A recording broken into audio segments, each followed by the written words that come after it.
అన్ని కారణముల చేత సుందరకాండని సర్వోత్కృష్టమైనటువంటి స్థితిగా పెద్దలు నిర్ణయించారు.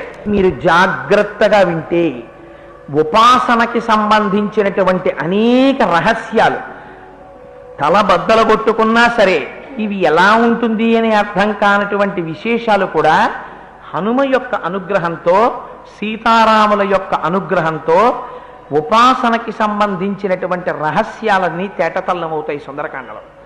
అందుచేతే ఆధ్యాత్మికంగా ఉన్న వాళ్ళకి ఆధ్యాత్మికమైనటువంటి పురోగతి, ఇంట్లో కష్టాల్లో ఉన్న వాళ్ళకి కష్టాలు తొలగిపోతాయి.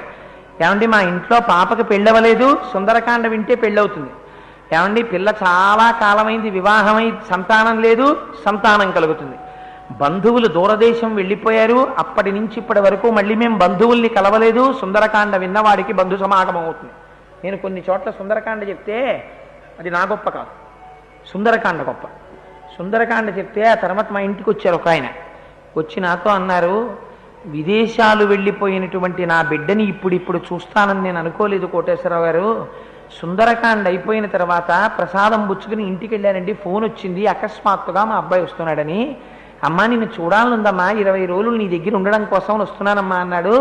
నా మనస్సు పొంగిపోయిందండి, వచ్చి ఒక్కసారి మీకు ఈ మాట చెప్పెడదామని వచ్చాను అన్నారు. అందుకని సుందరకాండకు ఆ శక్తి ఉంది. అందుకని దూరదేశాల్లో ఉండేటటువంటి బంధుమిత్రుల యొక్క సమాగమం కలుస్తుంది.